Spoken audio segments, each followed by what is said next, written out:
So here's a little kettlebell deadlift tutorial.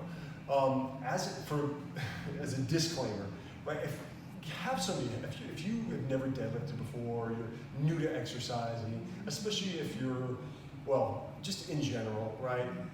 Find somebody to really teach you how to do this right. This is meant as more of a tutorial for my clients, but if you come across this, and you're just watching this and you're just kind of picking stuff up, have somebody make sure that they're watching you, right? That knows what they're doing, because you can really screw yourself up if you're not doing it right. If you're doing it right, it's a freaking awesome lift. It's gonna, in many, many ways.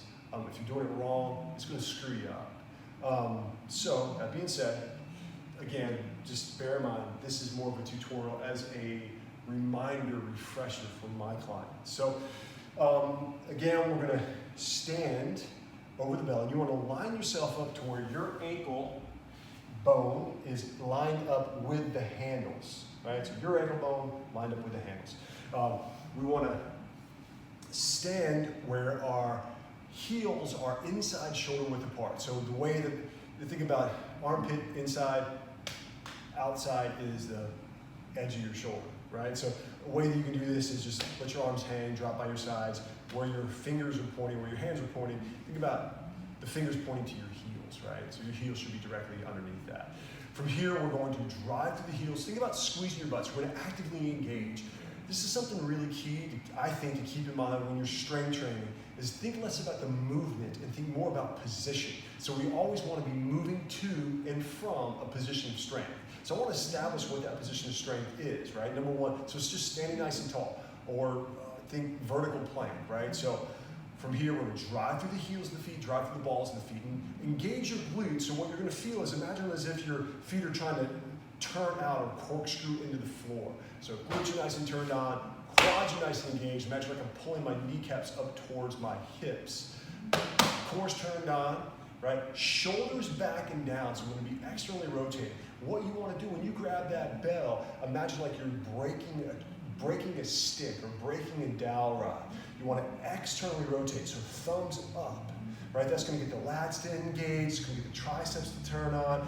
So again, we're going to externally rotate. So again, find that position before you even come down to the bell. Then from here, right, we're going to soften the knees, send the hips back, grab a hold of that bell. Our eyes, our gaze is going to be right where the floor and the wall meet. We're going to break the dowel, or break the bar, right? Break the handle to get those lats to engage. Get your core to engage, and then find the placement of your hips to where there's a little bit of tension in your hamstrings. You're stretching your hamstrings. You don't want to have the hips too low. You got no tension in the hamstrings. So find a little bit of tension in those hamstrings. Come on. Soften the knees, send those hips back. Inhale quickly at the top.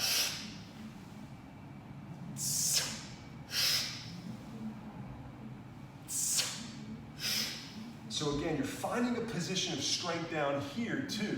I didn't go over that, right? But you're, again, finding the tension in the hamstrings, find the tension in your core, break that dowel rod, find the tension in your lats, and then your triceps.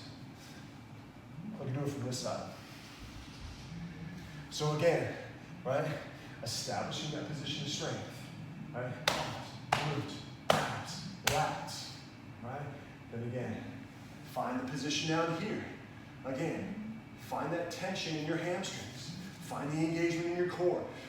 Break that bar or externally rotate to get the lats to turn on. Get those triceps to turn on. Again, find that tension.